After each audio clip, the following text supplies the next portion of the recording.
আমি দীর্ঘ সময় আমরা দেখেছি আপনাদের বাংলাদেশ জাতীয়তাবাদী দলের নেত্রী বেগম খালেদা জিয়ার শাসনামল খুব ভালোভাবে দেখবার, প্রত্যক্ষ করবার এবং কাছ থেকে অনুভব করবার সুযোগ আমাদের হয়েছে। 4 দলীয় জোট যখন গঠিত হয়েছিল, 4 দলীয় জোটের 4 শীর্ষ নেতার মধ্যে অন্যতম একজন ছিলেন আমার বাবা মরহুম শাইখুল হাদিস আল্লামা আজিজুল হক রহমতুল্লাহ আলাইহি। সেই সুযোগেও অনেক জানাশোনার সুযোগ আমার হয়েছে। আমি আজকে আপনাদের এই উপস্থিতিকে বেগম জিয়ার 2টি কথা উদ্ধৃত করতে চাই। যখন 5ই আগস্ট ছাত্র গণ অভ্যুত্থানের মধ্য দিয়ে বাংলাদেশের মানুষের বুকের উপর থেকে জগদ্দল পাথর, ইতিহাসের বর্বরতম নৃশংসতম শাসক লেডি ফেরাউন খ্যাত শেখ হাসিনা উৎখাত হলো এবং বাংলাদেশ তার ফ্যাসিবাদ থেকে মুক্ত হলো, ঠিক 5ই আগস্টের একদিন পরে বেগম জিয়াকে হাসপাতালে দেখতে যাওয়ার সুযোগ আমার হলো এবং সেখানে ডক্টর জাহিদ সাহেবের বদান্যতায় দীর্ঘ সময় একান্ত সাক্ষাতে ওনার সঙ্গে কথা বলার সুযোগ হলো। চিন্তা করেন, যে মহিলা অশীতিপর বয়সে জীবন মৃত্যুর সন্ধিক্ষণে দাঁড়িয়ে যার দ্বারা এমনভাবে নিগৃহীত হয়েছেন, অপমানিত হয়েছেন, নিজের প্রিয় বস্তু ভিটা তাকে ছাড়তে হয়েছে এবং জীবন মৃত্যুর মাঝামাঝি দাঁড়িয়ে বছরের পর বছর কারাগারে তাকে নিক্ষিপ্ত থেকে মৃত্যুর প্রহর গুনতে হয়েছে, যার উপর অত্যাচার এবং নির্যাতনের কোনো সীমা ছিল না, সেই বেগম জিয়া যখন জানতে পারে তার সামনেই তো ঘটছিল বাংলাদেশের এই পরিবর্তন, পট পরিবর্তন, শেখ হাসিনার এই পতন, স্বাভাবিকভাবেই তখন তো তার সঙ্গে কথা বললে প্রতিক্রিয়ার মধ্যে শেখ হাসিনার কিছু পর্যালোচনা, শেখ হাসিনার শাসনামলের কিছু জুলুম নির্যাতনের কিছু বিবরণ, তার ক্ষোভ, তার দুঃখ, মর্মবেদনার কিছু গল্প উঠে আসার কথা।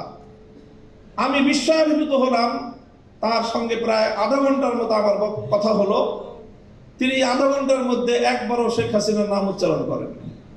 তিনি পূর্ণ সময়টা 2টি কথা বলেছেন।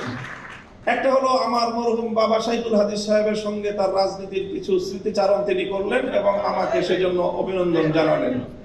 আর দ্বিতীয় আরেকটি কথাই তিনি বারবার বললেন। তিনি বললেন যে আপনাদের কথা মানুষ শুনে, আপনারা মানুষকে গিয়ে বলেন, দেশের জনগণকে গিয়ে বলেন, কেউ যেন দেশের সম্পদ নষ্ট না করে। দায়িত্ব এবং ভূমিকার কথাও আমি বলছি, আমার বক্তব্য দিয়ে নয়, বরং আপনার নেত্রীর উদ্ধৃতি দিয়ে। বেগম জিয়া আমাদেরকে বলেছেন অনেক সময় যে দেখেন হুজুর, আমরা ইসলাম প্রতিষ্ঠার রাজনীতি আমরা করি না, তবে আমাদের পরিষ্কার অবস্থান হলো এই যে আপনারা যদি ইসলাম প্রতিষ্ঠা করবার জন্য দেশে রাজনৈতিকভাবে সামনে অগ্রসর হয়ে যেতে পারেন, আমাদের বিএনপির পক্ষ থেকে সহযোগিতা পাবেন, বিরোধিতা পাবেন না।